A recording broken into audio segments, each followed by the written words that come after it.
Well, the end of March is here. Spring is in the air, and I think I probably read more books in March than I did in January or February.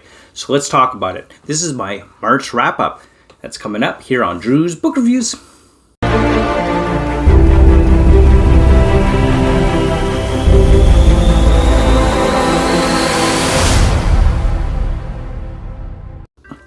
Good day, good day, good day. Welcome to another episode of Drew's Book Reviews. Today we're talking about what did I read in the month of March, what did I complete reading, what am I currently reading as of the end of March. So let's talk about it. And of course, don't forget to hit that like, comment, and subscribe button. So let's get right into it. What did I read in the month of March? So there are several books that I've read in the month of March. And one of them, of course, is a reread as I'm going through a bunch of series that I've enjoyed in the past, mostly.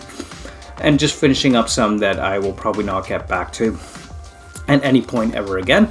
But let's go ahead and talk about what I read in the month of March.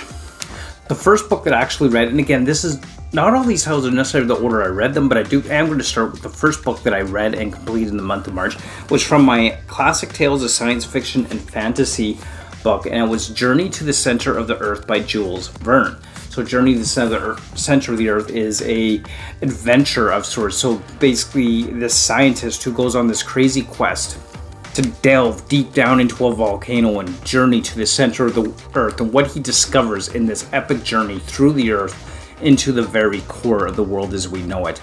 Now, this is definitely more of a fantasy type of story rather than sci-fi in my personal view, but probably more because we actually inherently know what the center of the Earth is like in the modern era, whereas at the time this book was written, nobody really knew what was at the center of the Earth. There's all these crazy ideas. So Jules Verne really takes us on an adventure through all kinds of deep Earth lakes and dinosaurs and all kinds of crazy creatures and adventures throughout this whole deep delve into the center of the Earth.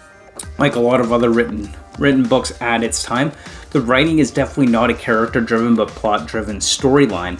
And in terms of the writing style, granted it can be a bit dry at the same time, but even despite that, finding out what did they discover on this journey, I want to know next. That was always such an interesting part of this read for me. So Journey to the Center of the Earth by Jules Verne was one of the ones that I read in the month of March. One of the next books that I picked up in the month of March, this is actually the viewer's choice for the video review for which book you wanted me to do a review on, and that is going to be Origin by Dan Brown. So stay tuned, the video review of this is coming out here shortly after this video post, so make sure that you stay tuned for that. But Origin by Dan Brown, this was a fun, adventurous book, predictable in some ways. I'll talk more about that in my video review, so make sure that you stay tuned for that.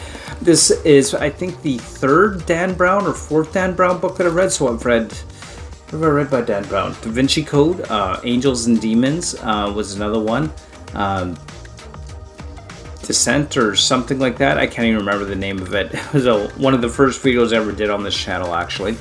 And then Origin, of course, now by Dan Brown. Origin. There's a few others on Dan Brown's or in Dan Brown's published library that I'm interested in getting to at some point. I did enjoy this one, another Robert Langdon one. I don't think I enjoyed it as much as like the Da Vinci Code and Angels and Demons, but still really fun. If you're kind of into that thriller, mystery type genre, this is definitely something I'd recommend to you. He's kind of the Michael Crichton of symbology mystery thrillers. At least that's the way I describe him. Others probably wouldn't describe him that way, but whereas Michael Crichton's more of a techno thriller, he's definitely a mystery thriller for Dan Brown with symbology and Professor Langdon, the famous Langdon symbologist. Anyway, moving on. Death's Mistress. This is the first book in the Nikki Chronicles from Terry Goodkind's Sword of Truth world.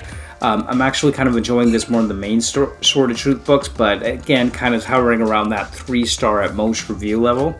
Definitely it still has that clear good and bad, evil and good, black and white dichotomy to a lot of what's going on in these books, but I'm still kind of making my way through the Nikki Chronicles, at which point I'll be putting this down forever. I think I have another book set in the Sword of Truth world, Children of Dahara, which I have not read, and I don't know if I ever will read it. It's still sitting on my shelf. It's one of those, like, I'll think about it, maybe I'll get to it, maybe I won't, but I don't know, we'll see.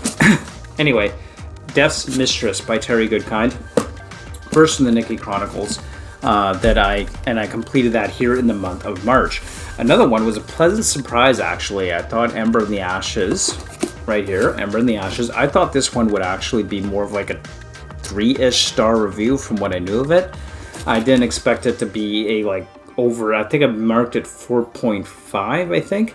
Anyway, I really enjoyed this. Just Ember in the Ashes. It's really kind of grim dark in its feel. We've got slavery. We got, tyrannical empires, death and betrayal and slavery and brutality. Definitely has a very grim dark feel to it on this one. And I really enjoyed Ember in the Ashes, the first book in this particular series. There's also Torch in the Night, Reaper at the Gates, and Sky Beyond the Storm are the other ones in this series. Now, I'm not going to be buying them in physical form. I didn't like the book enough that it's one that I want to display on my shelf as far as the whole series go, but I liked enough to continue the series, if that makes any sense. Definitely got a high rating for me, for sure, but I'll probably just read the other books in the series in ebook format eventually at some point. But yeah, Ember in the Ashes ended up being really good, better than I thought it would be, honestly. So it's really nice when you have that kind of pleasant surprise with when you pick up a book. One of the other books that I read this month was A Time of Dread. So this is book 1 of Blood and Bone. So another one, I'm liking it better than The Faithful and the Fallen so far.